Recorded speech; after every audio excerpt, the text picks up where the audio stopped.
Bueno, acá estamos con Julio Eguiman y empezamos con las preguntas. ¿Qué hacía Julio Eguiman, que siempre se escuchaban sus propagandas en radio y en propagandas acá en Venado, como un personaje importante en la ciudad? La política es mostrarse, pero la mayor parte de las cosas que se hacen no se muestran por ahí. Bueno, la verdad que primero debo decir que lamento que la trascendencia haya sido por ese factor político exclusivamente, porque claro, soy un apasionado del deporte, tantos años haciendo tenis, incluso ahora con casi mis 69 años, compitiendo en fútbol, pero bueno, la trascendencia deportiva que me apasiona tiene, por supuesto, para mí el significado de una gran pasión, pero lo que ha trascendido en lo público mayoritariamente ha sido justamente esto que estás planteando, que es el tema de la actividad política.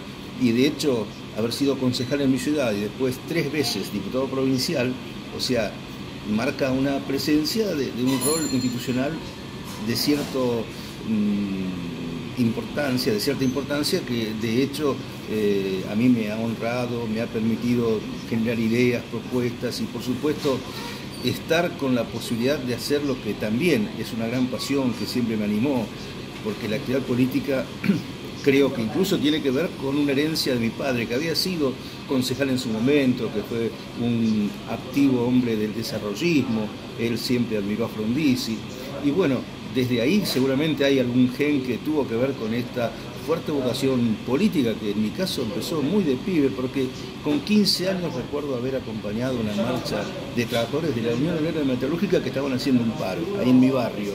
Los acompañé y eso ya marcó un compromiso social. A la vez entré a participar en estructuras de la juventud de la Iglesia Católica, porque así estaba la juventud estudiantil, ahí estaba el padre Vitelesti, ahí estaban realmente muchos jóvenes que veíamos en el mensaje del Evangelio un fuerte compromiso con los pobres, con los humildes. Esa iglesia que a partir del Concilio Vaticano II empezó a decir que su opción preferencial era la de los pobres y claro, todo eso a mí me fue significando un fuerte compromiso desde muy joven, desde temprana edad. Entonces, todo esto marca mi vida, como también el periodismo, ¿no? El periodismo que es primo hermano de la actividad política, porque también uno se compromete con temáticas, las desarrolla y de hecho también desde temprana edad tuve mis experiencias en el periodismo gráfico, después en radio, actualmente incluso hago programas de televisión y de radio, así que en ese sentido a la pregunta qué es lo que hacía y que ha trascendido, son esos los puntos principales que puedo dar cuenta, hacia modo de presentación, ¿no? Creo que esta síntesis marca un poco el perfil de lo que a mí me ha movilizado y motivado preferencialmente en la vida. Bueno, en lo que te sientas más apasionado, la pregunta va más orientada al líder político, ¿no? Pero bueno, si te parece que también podés comentar un poco de liderazgo en otros aspectos, se podría. ¿Qué es ser líder en Venado Tuerto y en la región? Y si hay diálogos entre todos o ves enfrentamientos, separaciones. El liderazgo político tiene que ver con el nivel de compromiso que se van asumiendo con las causas que se defienden y la forma en defender esas causas. Yo creo que en mi caso asumí un liderazgo en lo que era la etapa juvenil porque abrazamos en aquella generación nuestra de la década del 70 con mucha fuerza lo que era una reivindicación que tenía un estricto sentido de justicia, que era lograr el regreso del general Perón a la patria. Esto tenía que ver porque estaba exiliado injustamente después del golpe de 1955, esa famosa revolución libertadora o fusiladora, como dicen algunos, que hizo que tuviese que exiliarse y se empezó a desmoronar un concepto de justicia social, un concepto de una Argentina soberana, independiente, que era el que se había plasmado en aquella década del 45 al 55. Estamos hablando que habían pasado ya 15, 16 años y éramos pibes que veíamos que eso constituía una gran injusticia, porque además había un contexto de falta de democracia, eran tiempos de dictadura o democracias con cierto nivel de proscripción, porque el peronismo no podía participar. Entonces eso nos motivó mucho para pelear y la consigna era lucha y vuelve. Creo que en ese lucha y vuelve fui fogueándome en actividades de militancia política, íbamos a los barrios, íbamos al contacto con la gente, a rescatar esta idea. Y claro, eso fue generando, en mi caso, la posibilidad de lograr adhesiones, la posibilidad de ir generando otros jóvenes que también participaran. Y esto se fue plasmando en grupos, se fue plasmando en lo que es un poco ese surgimiento del liderazgo, porque los líderes no es porque se autoproclaman o se dicen a sí mismos yo soy líder. Esto va surgiendo a partir de cómo se van asumiendo causas, cómo se van asumiendo conductas, cómo se va representando la aspiración de algún conjunto. En este caso estamos hablando de un conjunto de jóvenes que tenemos ese mismo sueño. Bueno, implica los costos también que ese rol tiene, ¿no? Uno paga consecuencias. De hecho, también creo que cuando, en mi caso, después que muere Perón, que volvió la dictadura del 76, hubo un golpe de Estado, me tocó ser perseguido, me secó ser encarcelado y vivir todas las consecuencias de esa noche tan terrible, ¿no? También eso lo viví. Todas estas cuestiones hacen que uno se va fogueando en asumir esas representaciones con lo bueno y lo difícil que generan este tipo de cosas. También después tuve la posibilidad de tener esos cargos institucionales que di cuenta, así que en la democracia también tuve que ejercitar esa tarea a partir de defender los intereses de la comunidad, porque daba cuenta que el liderazgo se nutría de lo que era el compromiso con una causa política. En este caso yo estoy hablando del espacio que pertenezco, pero lo cierto es que también el liderazgo pasa a ser de naturaleza social cuando uno empieza a asumir preocupaciones de la comunidad. Entonces había en ese punto que hacerse cargo de las demandas que tenía la región, por ejemplo, en el caso cuando fui diputado provincial. Había que hacerse cargo, por ejemplo, de generar respuesta educativa para una barriada, y ahí surgió, que fue una de las cosas que más me satisface, la Escuela 1325, una escuela primaria que junto con la secundaria que se está haciendo marcan la concreción de un sueño, un complejo educativo integral. Eso también para mí nutre lo que tiene que ver con los liderazgos, cuando se asumen ese tipo de compromisos en la sociedad, o haber promovido que haya muchas viviendas, o haber, por ejemplo, un apasionado del deporte como soy yo, haber logrado que se plasmara la ley provincial del deporte, con tantísimos beneficios a todos los clubes de la provincia de Santa Fe, hoy está vigente después de más de 30 años, es algo que me honra y que hace que también tiene que ver con esto de cómo los liderazgos tienen que significar eso para que sean liderazgos positivos, porque liderazgos puede haber también negativos, cuando se conducen hacia objetivos que son mediocres, que son discutibles, o que generan búsquedas de violencia, que generan búsquedas de enfrentamiento, o que son liderazgos tóxicos. Yo creo que en ese caso no son buenos. En mi caso me importó que si uno tenía ese rol, fuese orientado en ese perfil. Hoy se está hablando mucho, está el tema de auge de las universidades.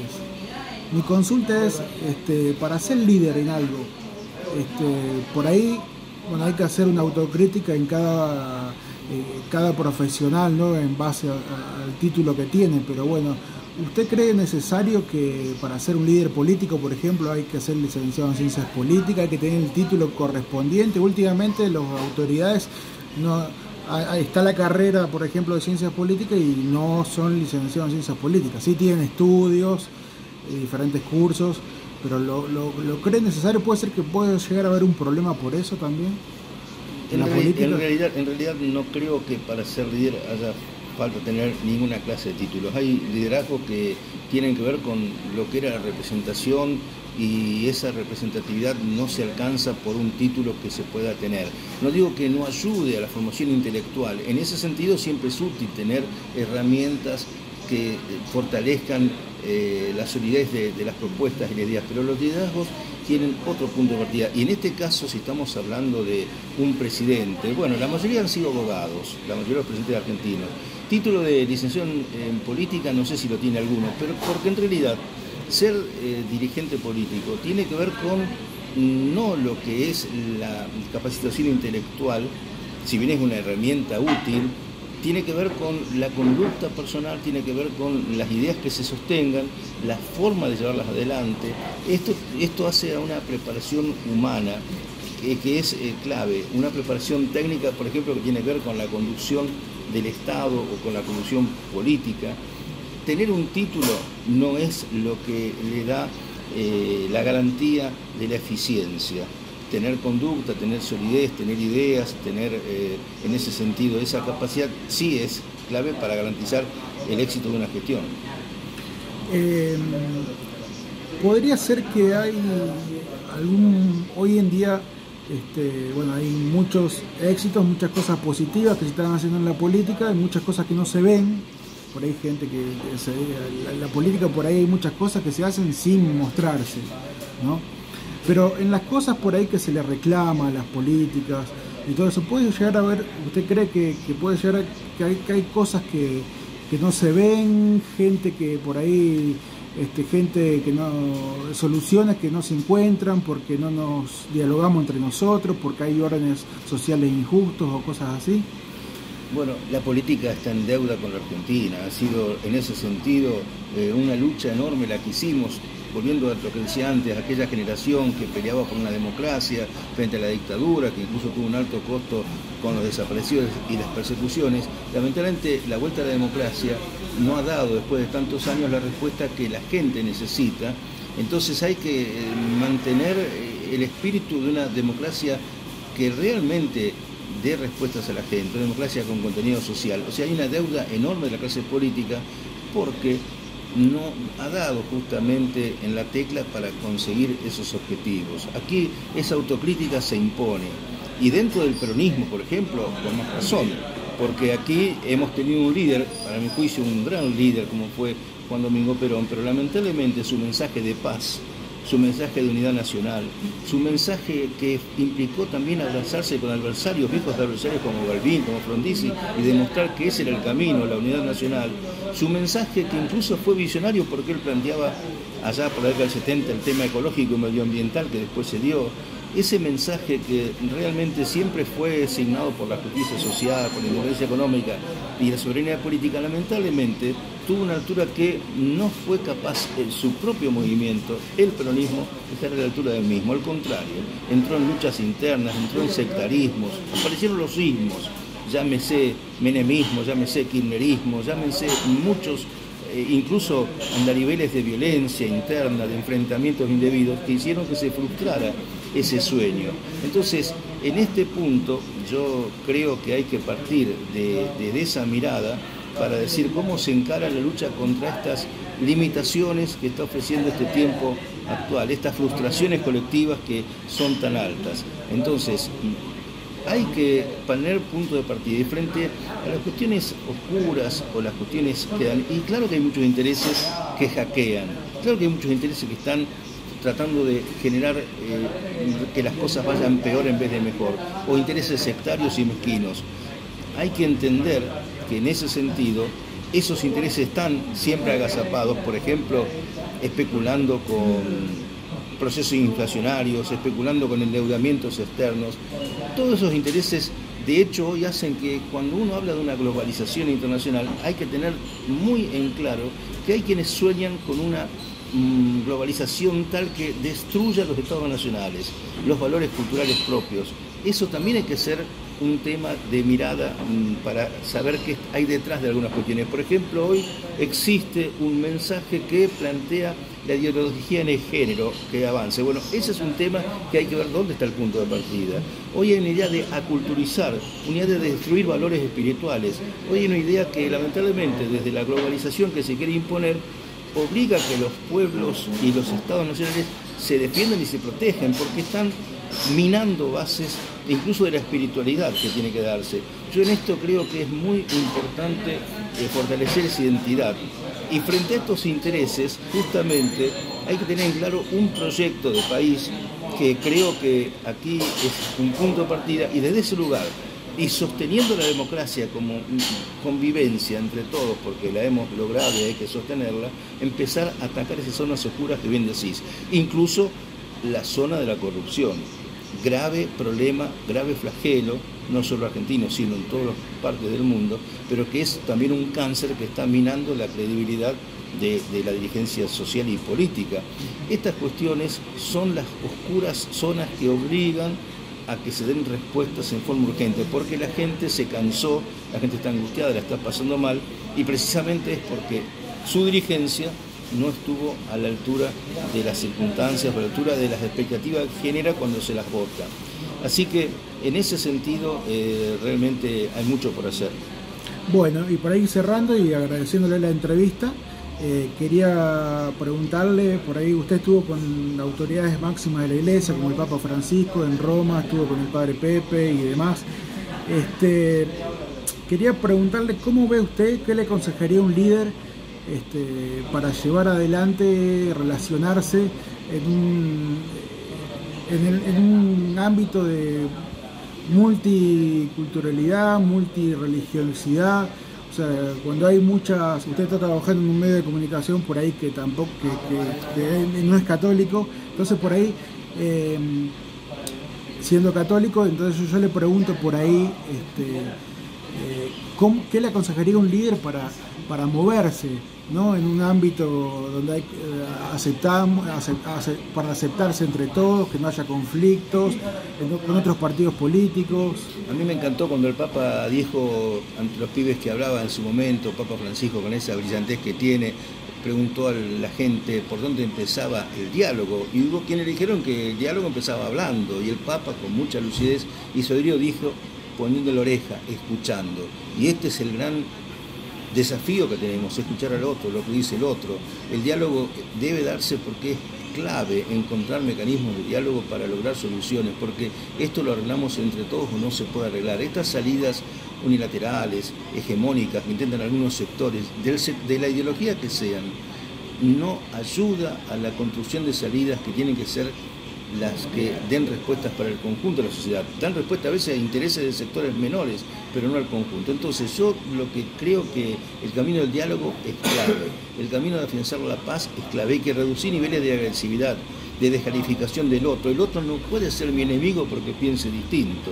Y en esto, lamentablemente, hay mucho por revisar las conductas de los sectores que hoy están queriendo polarizar la política argentina, por ejemplo. Una polarización que para mí es muy negativa.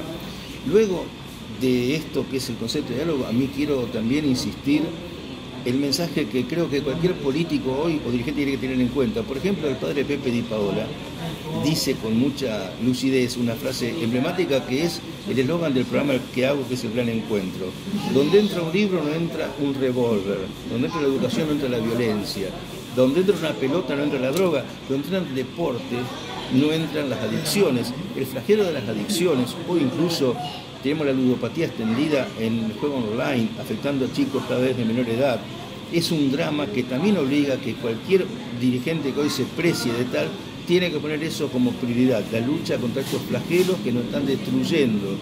Y diría también que otra prioridad de trabajo tiene que ser tener en cuenta lo que dice el Papa Francisco, cuando habla del no a la teoría del descarte.